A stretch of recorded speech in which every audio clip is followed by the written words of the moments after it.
nenhum proprietário rural no Brasil vai ter a sua terra roubada pelo Estado para ceder à reforma agrária. O que vai acontecer? Vou contar algumas etapas aqui de como acontece, tá? Quem é que acompanha isso? O INCRA.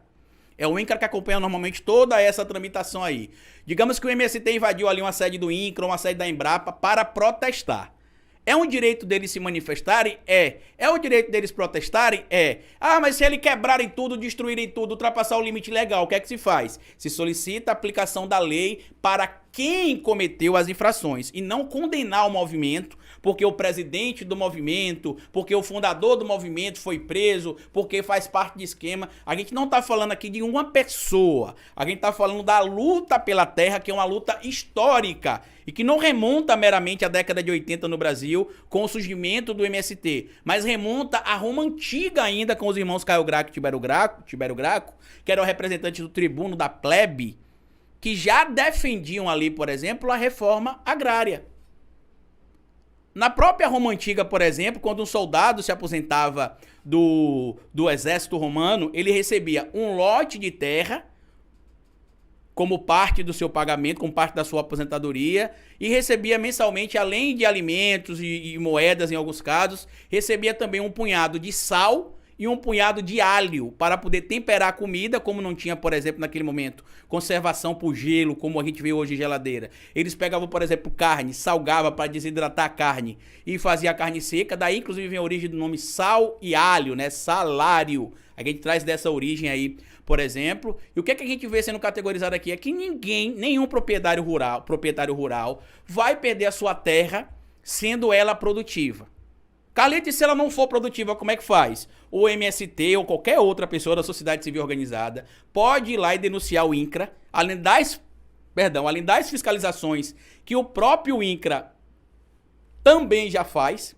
E aí vai lá, por exemplo, buscar essas fiscalizações que o INCRA faz através de denúncias, ou as próprias fiscalizações padrões do INCRA, e aí vai identificar. Aí, digamos que numa dessas fiscalizações o INCRA identificou que uma propriedade dessas encontra-se improdutiva.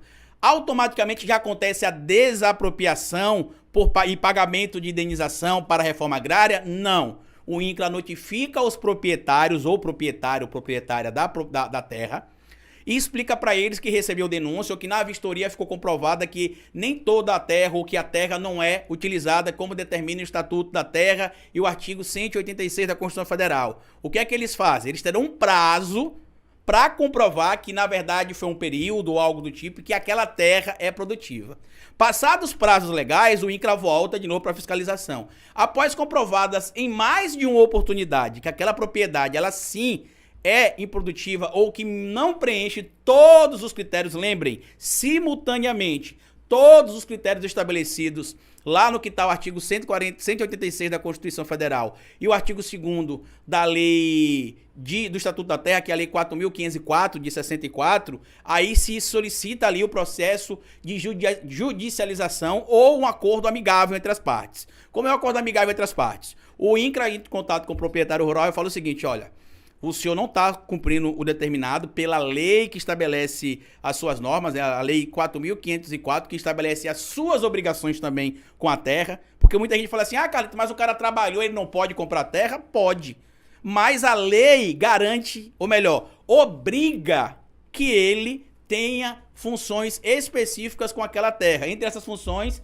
a terra tem de atender ali o que a gente chama de função social. Se não atender à função social, a terra não estará enquadrada no que determina a legislação e pode ser sim direcionada para a reforma agrária. E aí qual que é o grande problema que acontece? Quando se comprova normalmente que a terra é improdutiva ou que não preenche os critérios legais para continuar na mão do proprietário, para atender o que estabelece também a Constituição no processo de reforma agrária, o que acontece? Se chama ele para indenização ou judicializa se ele não quiser indenização logo.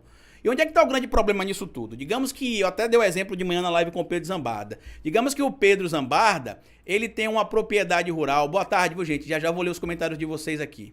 Digamos que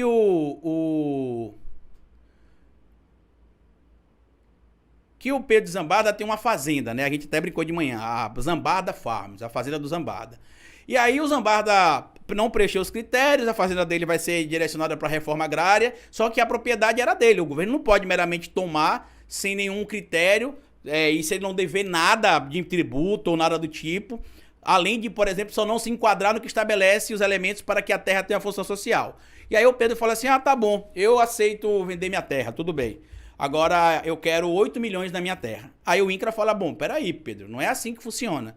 A gente precisa fazer uma vistoria com técnicos e baseado naqueles critérios que eu mostrei para vocês aqui, inclusive, ó, os critérios que estão presentes aqui no artigo 2º, no parágrafo 2º, perdão, do artigo 19 do Estatuto da Terra, vai utilizar ali como fixação para justa indenização, vai levar, por exemplo, a declaração do imóvel, ali, do valor do imóvel que foi feito ao imposto territorial, rural, e o valor constante no cadastro da propriedade acrescido das benesses. Aí quando vai fazer, por exemplo, esse levantamento, você descobre que ao invés de a propriedade valer ali como ele queria que valesse, ao invés de a propriedade valer ali supostamente 8 milhões, ela vai valer 2, 3, 4 milhões. E aí eles não querem por isso, porque eles não querem que o valor que a propriedade realmente vale seja pago. Normalmente eles querem barganhar, porque o pagamento vai ser feito pelo governo. E aí a maioria das pessoas acabam crucificando, atacando o MST por conta disso,